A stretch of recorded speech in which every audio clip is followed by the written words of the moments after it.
நம்முடைய ஆண்டவர் மகிமைப்படுவாராக. ஆண்டவர் ஆதாம் ஏவாள் இவர்களிடத்திலே, நம்முடைய ஆதி பெற்றோரிடத்திலே பகலின் குளிர்ச்சியான வேளையில் அப்படின்னு சொன்னா அது சாயங்காலமா அது விடியற்காலமா அப்படின்னு யோசிக்கிற மாதிரி இருக்குது.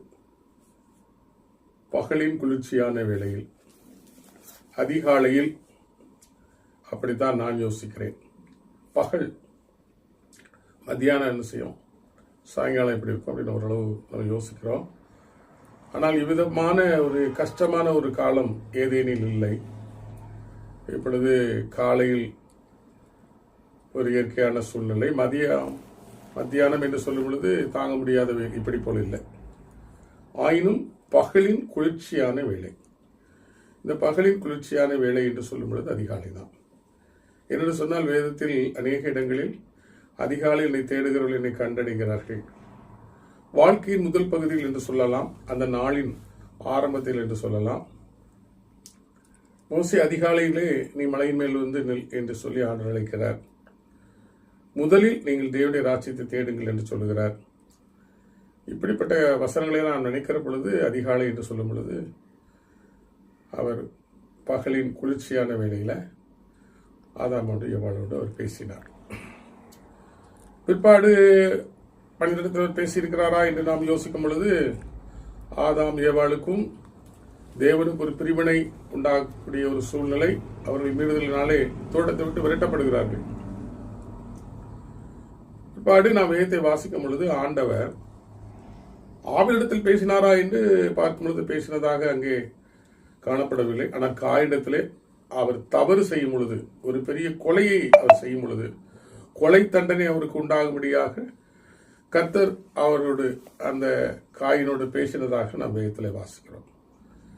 அப்படியே தொடர்ந்து ஜனங்களிடத்தில் அவர் பேசிக்கொண்டே வந்தாரா என்று வாசிக்கிற பொழுது அப்படி ஜனங்களிடத்தில் பேசிக்கொண்டே வந்தார் என்று சொல்வதற்கில்லை.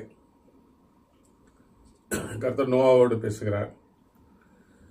வேதத்தில் நாம் வாசிக்கும் பொழுது நோவாவுக்கு கர்த்தருடைய கண்களில் தயை கிடைத்தது, கிருபை கிடைத்தது என்று நாம் வேதத்தில் வாசிக்கிறோம். அப்ப எல்லா இடத்திலும் ஆண்டவர் பேசாத ஒரு சூழ்நிலை வருவதற்கு காரணம் இல்லை. வேத ஆராய்ச்சி என்று சொல்லுகிறார்கள். இந்த ஆராய்ந்து பார்க்கல என்ன காரியங்களை அவர் நமக்கு சொல்லுகிறார் என்று படித்து பார்க்கிற பொழுது, மனிதன் பாவத்தினாலே தேவனை விட்டு விலகக்கூடிய, தேவனுக்கும் மனிதனுக்கும் இடைவெளி அதிகமாகக்கூடிய காலங்கள், சூழ்நிலைகள் எல்லாம் தொடர்ந்து கொண்டே இருக்கிறது.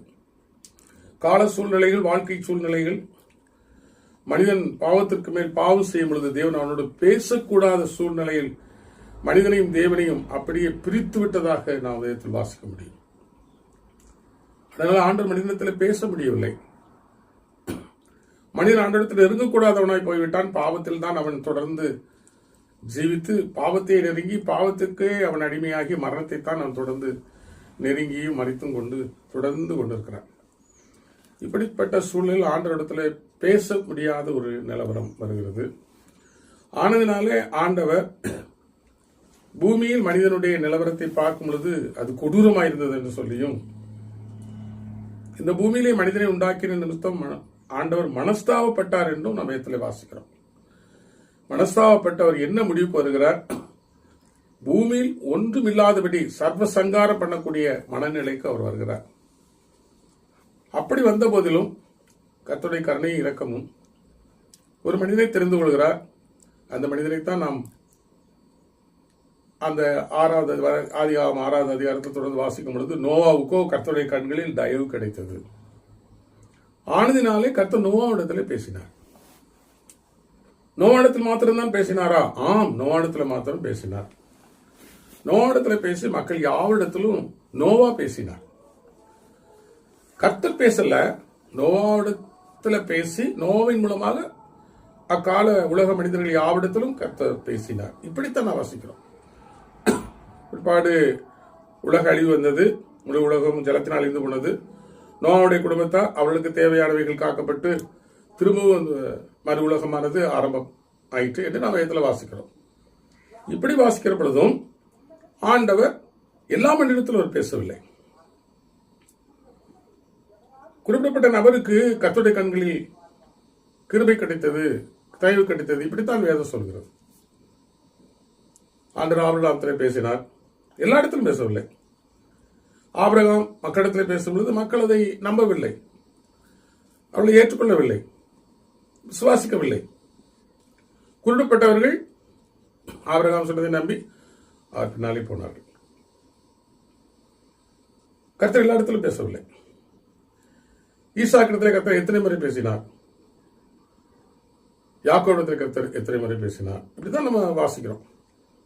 இடையிடையே கர்த்தர் குறிப்பிடப்பட்ட மனிதரோடு பேசி அக்கால மக்களோடு அவர் பேசுகிறார். இப்படி வழிநடத்தப்படுகிறார்கள். பெரிய பெரிய இடைவெளி, கர்த்தர் பேசவே இல்லை. பிற்பாடு ஆண்டவர் குழந்தையானது அழகிய சௌந்தரியம் உள்ளதாக, ஒரு தோற்றமுடையதாக அது இருக்கிறதை பார்த்து பெற்றோர் அதை 3 மாதம் ஒழித்து வைத்தார்கள். எந்த குழந்தைய? மோசே என்ற குழந்தை. அந்த மோசே என்ற குழந்தைய அப்படியே நம்ம வரலாற்று காரியத்தை படிக்கும் பொழுது தண்ணீரில் மிதக்க விட்டார்கள், தப்பித்துக் கொள்ளட்டும் என்று சொல்லி. தண்ணீரிலிருந்து அவர் எடுக்கப்பட்டபடினாலே அந்த எகிப்திய தாய் அந்த குழந்தைக்கு என்ன பேர் வச்சா? மோசே என்று அவ என்ன செய்த குழந்தைக்கு அவர் பேர் வச்சா. கர்த்தர் மனிதனிடத்தில் அவர் பேசவில்லை. ஆனால் அவருடைய ஜபங்களையும் அவருடைய கண்ணீரையும் அவருடைய வேண்டுதல்களையும் அவர் பார்த்து கொண்டும் கேட்டுக்கொண்டுமே இருந்தார். பேச முடியவில்லை. அந்த அளவுக்கு மனிதர்கள் பாவத்தில் மூழ்கி இருந்த ஒரு காலம், தேவனை விட்டு பிரிந்திருந்த ஒரு காலம். பேச முடியவில்லை. பாவம் தான் அதற்கு காரணம்.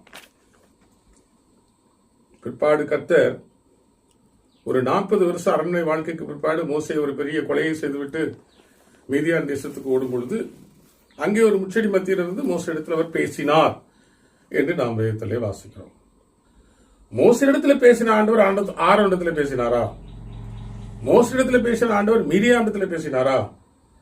மோசே இடத்துல பேசின ஆண்டவர் அந்த இஸ்ரவேல் ஜனங்களுக்கு தலைவர்களைப் போல இருக்கக்கூடிய மூப்பர் இடத்துல அவர் பேசினாரா?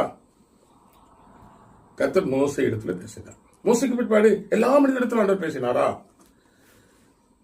இல்லை. மோசையின் வாயிலாக மக்களிடத்திலே பேசினார். அப்படி அவர்கள் கேட்டு மோசையின் மூலமாக அவர்கள் எகிப்து தேசத்திலிருந்து கானான் தேசத்துக்கு அவர்கள் வழிநடத்தப்படுகிறார்கள். பிற்பாடு ஆண்டவர் யோசுவாவை தெரிந்து கொள்கிறார். யோசுவாவிடத்தில் பேசுகிறார். யோசுவாவின் மூலமாக மக்களோடு அவர் பேசுகிறார். இப்படியே தொடர்ந்து நான் சொல்லிக் கொண்டே போகலாம் பிரியமானவர்களே. மற்றபடி எல்லா மனிதத்திலும் அவர் பேசவில்லை. இதை குறித்து எபிரேயருடைய புஸ்தகம் 1வது அதிகாரம் 1-3 வசனம் வரைக்கும் நாம் வாசிக்க கேட்போம். பூர்வ காலங்களில் வகை வகையாகவும், பூர்வ காலத்துல கர்த்தர் வகை வகையாகவும் பங்கு பங்காகவும் தீர்க்கதரிசிகள் மூலமாக பேசினார் என்று வேதம் சொல்கிறது. யார் பேசினார்? பிதாவாகிய தேவன் பூர்வ காலங்கள்ல பங்கு பங்காகவும் வகை வகையாகவும் தீர்க்கதரிசிகள் மூலமாக நம்முடைய பிதாக்கள் அப்படின்னு சொன்னா இந்த பவுலர் தன்னுடைய மூதாதையரை சொல்லுகிறார். நாம் தேவனுடைய பிள்ளைகளாக மாறி யூதரில் ஒருவரை போல, மாம்சத்தில் யூதர் அல்ல, ஆவியிலே மனதிலே விருத்த சேதனம் பண்ணப்பட்டவர்களாய் தேவனுடைய பிள்ளைகளாய் நாம் ரட்சிக்கப்பட்ட ஜனம் என்று சொல்கிறோமே, தெய்வத்தின் ஜனங்களாக இருப்போமானால் நம்மையும் சேர்த்துக் கொண்டு பவுலர் எழுதுகிறார். பூர்வ காலங்களில் பங்கு பங்காகவும் வகை வகையாகவும் தீர்க்கதரிசிகள் மூலமாக நம்முடைய பிதாக்களிடத்திலே தேவன் பேசினார் அப்படின்னு சொல்றார். ஆனா இந்த கடைசி காலத்துல வாசிக்கலாம். இந்த கடைசி நாட்களில் குமாரன் மூலமாய் நமக்கு திருவுளம் பற்றினார். இவரை சர்வத்துக்கும் சுதந்திரவாளியாக நியமித்தார். இவரை கொண்டு உலகங்களையும் உண்டாக்கினார். இவர் அவருடைய மகிமையின் பிரகாசமும் அவருடைய தன்மையின் சொரூபமுமாயிருந்து சர்வத்தையும் தம்முடைய வல்லமையுள்ள வசனத்தினாலே தாங்குகிறவராய் தம்மாலே தாமே நம்முடைய பாவங்களை நீக்கும் சுத்திகரிப்பை உண்டு பண்ணி உன்னதத்தில் உள்ள மகத்துவமானவருடைய வலது பாரிசத்திலே உட்கார்ந்தார். இப்படி வாசிக்கிறோம். நம்முடைய பிதாவாகி தேவன் பூர்வ காலத்துல தீர்க்கதரிசி மூலமா பேசிக்கொண்டே இருந்தார். இந்த கடைசி காலத்துல குமாரன் மூலமாக நம்மிடத்தில் அவர் திருவுளம் பற்றினார், பேசினார் அப்படின்னு பவுலார் சொல்றார்.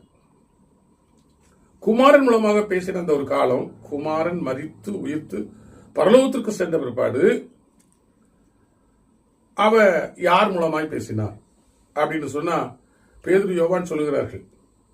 பொன்னும் இல்லை வெள்ளியும் இல்லை இடத்தில் கர்த்தர் இயேசு கிறிஸ்துவின் நாமம் உண்டு அப்படின்னு சொல்லி பிறவியிலேயே முடமாயிருந்தவனை எழுமி நட என்று சொல்லி நடக்க பண்ணினார்கள் என்று நாம் வேதத்தில் வாசிக்கிறோம். இவர்கள் மூலமாக, பேதுரு, யோவான் போன்றவர்கள் மூலமாக கர்த்தராகிய இயேசு கிறிஸ்து எங்களிடத்தில் இருக்கிறார் என்று சொல்லக்கூடிய விதமாக கர்த்தருடைய ஆவினாலே அவர்கள் அபிஷேகம் பண்ணப்பட்டவர்களாக மக்களிடத்திலே பேசினார்கள்.